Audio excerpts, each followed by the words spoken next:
Vous êtes nombreux à choisir Walfadjri pour vous informer. Bonsoir et bienvenue dans ce journal de 20h. L'insécurité et la peur s'installent dans la région de Sédhiou. En effet, 32 villages de la commune de Tankon sont livrés au vol de bétail et à la coupe abusive de bois. La population crie au secours.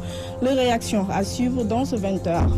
Le président Macky Sall et ses alliés de Benno Bokk Yakaar, persona non grata en cas d'invalidité de la candidature de Karim Meïssa Wade. Ces propos émanent des karamistes du département de Pikine et qui exigent d'ailleurs du procureur de la République qu'il s'autosaisit dans le scandale du Prodac. Et puis, les meilleurs élèves du groupe scolaire Gaston Berger de Djedjewaï ont été primés, occasion saisie par la direction pour appeler à l'apaisement dans la crise qui secoue le système éducatif sénégalais. Le développement de tous ces titres, c'est dans un instant.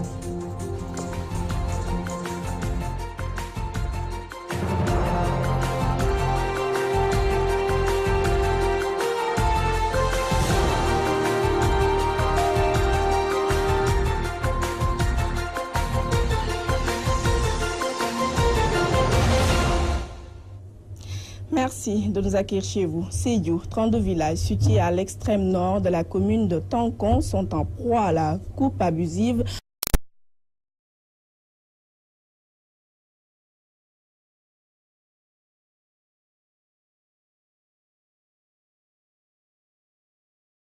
Sentier qui y mène, la végétation qui compose le décor, on se rend compte que nous sommes en pleine forêt.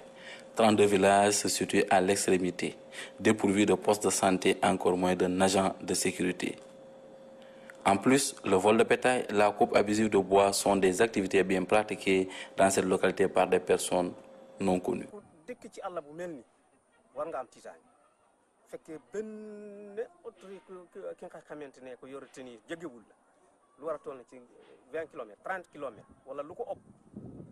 Vous imaginez, dans cette localité, nous ne voyons aucun homme de tenue ou bien même un agent de sécurité sillonner la localité.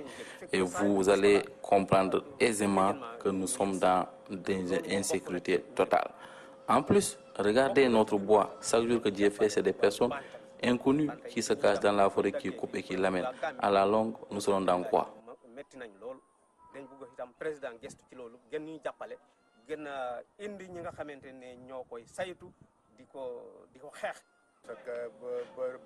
Imaginez une localité où tu vis, tu pratiques des activités, l'élevage, l'agriculture, entre autres. S'il n'y a pas de sécurité, vous comprenez aisément que facilement nous sommes la proie facile des brigands et autres personnes qui sont mal intentionnées.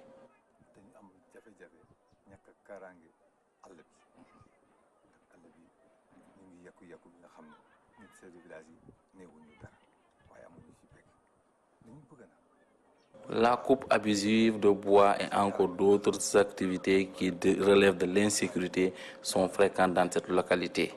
Chaque jour que Dieu fait, c'est des personnes que nous ignorons qui sont tapis dans la forêt et qui font ces activités malsaines. Si vraiment on ne les freine pas, d'ici peu, nous serons vers la catastrophe. La localité s'ouvre vers la frontière gambienne où la coupe abusive de bois est l'activité dominante des populations. Difficile de faire régner la loi car la brigade de Bunkilin est éloignée de ces localités. Sédhiou, Walfadjri Radio TV, Lamine Bayo.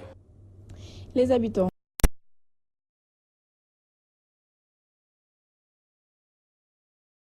D'origine, la volonté affichée par un promoteur de démolir un mur de clôture qui sépare leur zone d'habitation avec la voie ferrée sans le dédommagement de leurs parcelles. Voici Moudoufal interrogé par Théodore Semido. On se réveille et voilà les gens qui viennent, les ouvriers de l'APIC qui viennent. Je ne sais pas si c'est l'APIC ou la société qui est chargée de terre. Ils nous ont mis des barbelés, des grillages tout autour de notre maison. Comme si nous étions dans un milieu carcéral.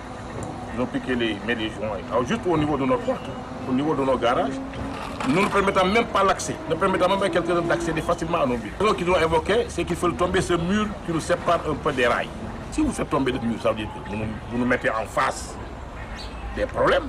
Ça veut dire que nous avons d'abord tout le que ça va créer au niveau de la pollution sonore, il y a l'insécurité, parce que là, tout le monde peut accéder non seulement à notre cité qui joue clair, mais toutes les autres maisons.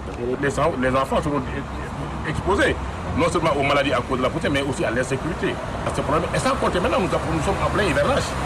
Si vous faites tomber ce mur-là, ça veut dire que toutes les eaux de pluie vont converger vers la cité. Ce que nous voulons maintenant, présentement, c'est que d'abord, nous puissions nous payer de reliquats, parce que nous avons été payés pour le bâti, qui constitue presque la moitié de ce que nous... Parce que nous devons plus que maintenant, ce que nous payons pour le bâti. Maintenant, pour le foncier, nous voudrions être payés dans les plus brefs délais. Un. De deux, qui nous donne un délai raisonnable pour pouvoir sortir, parce que nous sommes en plein hivernage. Il faut qu'il arrive à sursoir à la décision de ce mur, qui ne fera qu'augmenter les problèmes. Restons toujours dans la banlieue, plus précisément au quartier Hariala de la commune de Kermassar. Ses habitants désignaient à tout bradage de leur unique espace de jeu qui sert parfois d'office pour l'organisation de cérémonies religieuses. Ils interpellent d'ailleurs le maire et le chef de l'État pour qu'ils s'attellent plutôt aux difficultés qui affectent leur quartier. Je vous propose d'écouter Pape Mongone Touré, interrogé par Théodore Semido. Cette zone a beaucoup de controverses.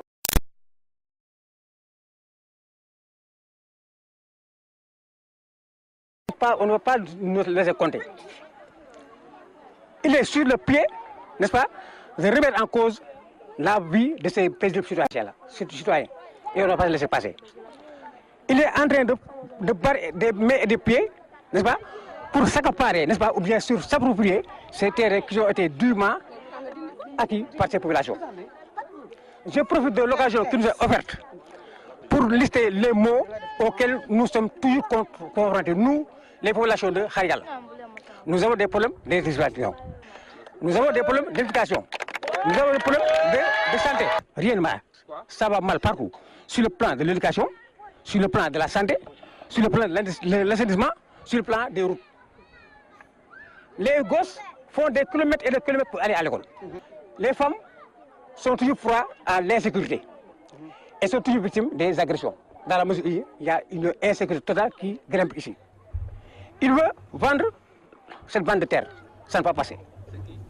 Parlons politique à présent. Les karimistes de l'arrondissement des Niayes déclarent le président Macky Sall et ses alliés de Benno Bokk Yakaar persona non grata dans le département de Pikine en cas d'invalidité de leur leader Karim Meïssa Wade. Ils demandent également au procureur de la République de s'autosaisir dans le scandale du Prodac. Vox Pop réalisé par Théodore Semedo. Nous n'accepterons pas de partir à l'élection sans Karim Wade, sans son candidature. Il faut que ça soit clair. Depuis 2013, on avait dit que Karim Wade ne sera pas prisonnier, il l'a emprisonné. Il ne sera pas prisonnier, il l'a emprisonné. Maintenant, nous sommes au dernier tournant. Il faut que ça soit clair. Macky, moi je m'adresse à toi directement. Il faut que ça soit clair. Karim Wade sans élection, ici dans le département de Pikine là, tu ne battras pas campagne. Pour le cas de Mame Mbaye Niang, prononcé. Le procureur Andindaw, il doit s'autosaisir Mame Mbaye Niang. Serigne Bassirou Gueye, il n'a qu'à saisir.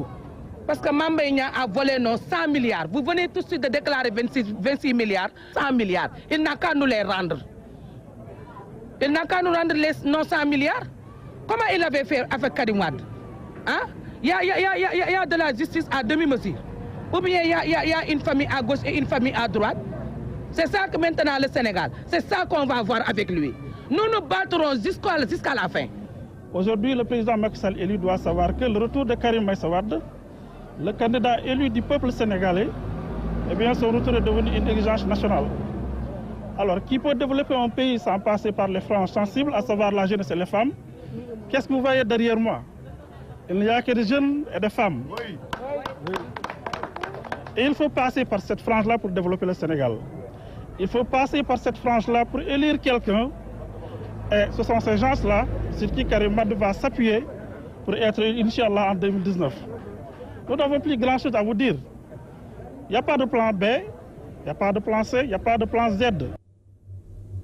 Toujours dans le même registre, la plateforme des mouvements de soutien à Karim Meïssa Wade affiche ses armes et compte faire face au régime du président Macky Sall. Selon elle, le pouvoir utilise des moyens illégaux pour invalider la candidature de Wade fils. Ces karimistes de la Médina appellent ainsi à la résistance populaire contre l'oppression.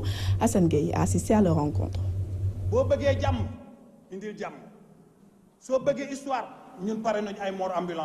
Ils sont décidés. Ils, ce sont les membres de la plateforme de soutien au président Karim Wade. Leur combat, le retour de Wade fils et sa participation à la prochaine présidentielle. Le rejet de l'inscription du président Karim Meïssa Wade sur les listes électorales par Ali Ngouille Ndiaye, ministre de l'Intérieur de Macky Sall, constitue une déclaration contre tout le peuple sénégalais.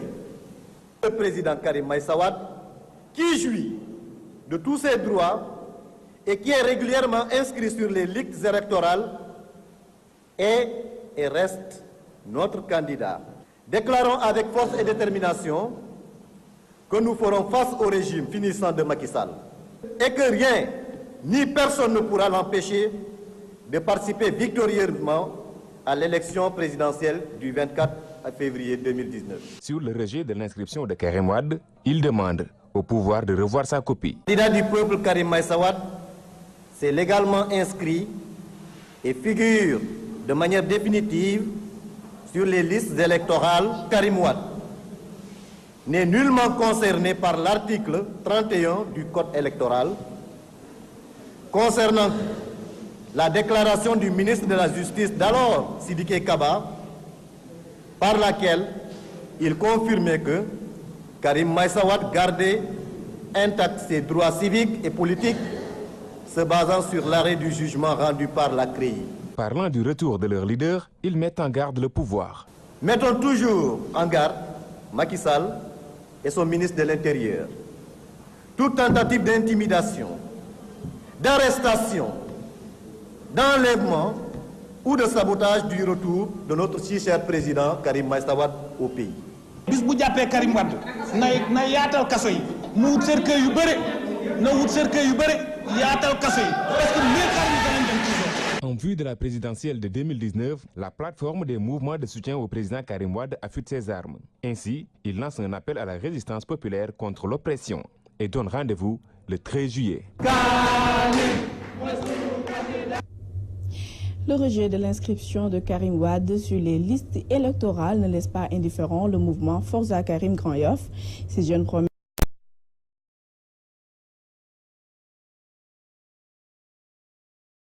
plutôt juillet prochain. Doudou Diatta s'est entretenu avec notre confrère Issatine. Le régime de Macky Sall, qui est d'abord une source d'inquiétude pour les esprits avertis, a peur d'affronter Karim Wade dans une élection libre, transparente et démocratique, cherche par tous les moyens encore à l'empêcher d'être président à l'élection présidentielle du février 2019, après une détention arbitraire suivie d'un exil forcé hors de son propre pays.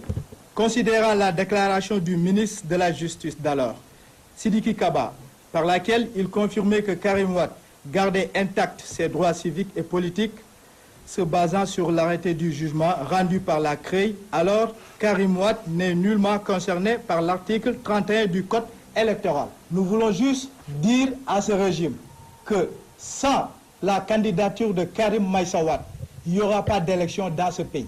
Nous sommes fin prêts, je dis fin prêts pour affronter Macky Sall dans ce combat. Il est temps que Macky Sall parte, qu'il commence à faire ses valises. Il est minoritaire, il le sait. On ne peut pas partir aux élections et se choisir ses propres adversaires. Et ce n'est pas des adversaires de taille, c'est de petits adversaires.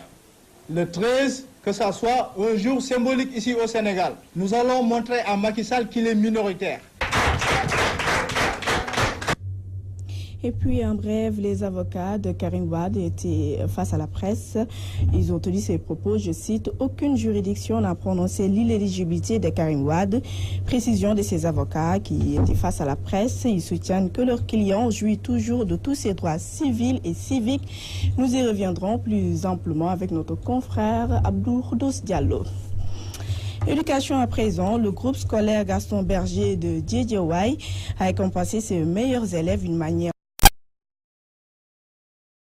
le culte de l'excellence, mais aussi pour appeler à l'apaisement dans la crise scolaire qui sévit depuis plus d'une décennie au Sénégal. Depuis très longtemps, nous vivons des années scolaires extrêmement perturbées. Il est grand temps qu'on s'arrête, qu'on réfléchisse sur la question de la stabilité des années scolaires, de l'apaisement des années scolaires. Parce que sans année scolaire apaisée, On ne peut pas avoir un enseignement de qualité. Et sans enseignement de qualité, ce serait une utopie de parler d'émergence. Et c'est une tradition chez nous, chaque année, à la fin de l'année scolaire, d'identifier d'abord les élèves qui se sont distingués de par leur travail et leur conduite, par les performances scolaires exceptionnelles. Ces élèves-là méritent d'être récompensés en fin d'année. C'est cela qui justifie la cérémonie solennelle de distribution de prix que nous organisons. Nous sommes véritablement une école de récupération. En 8 ans de fonctionnement, nous avons injecté plus de 2500 et quelques étudiants dans le circuit universitaire, soit en moyenne, une moyenne de 250 étudiants par an. Je crois que Gaston Berger, en cela, est une école de référence. C'était Dame Sek, directeur du groupe scolaire Gaston Berger de Diedhiawa, interrogé par notre confrère Théodore Semedo. Restons dans cette cérémonie de remise de prix pour parler de la crise que secoue le système éducatif et le landerneau de la politique. La présidente du Haut Conseil du dialogue social appelle au dépassement et à la concertation pour un meilleur devenir de notre pays. Innocence Ntapniaï est interrogée par Théodore Semedo. D'abord, c'est motivant pour les enfants, mais motivant aussi pour le corps professoral et motivant pour la direction générale. On a eu des difficultés. Nous avons pu, après quelques mois de crise, signer un protocole d'accord.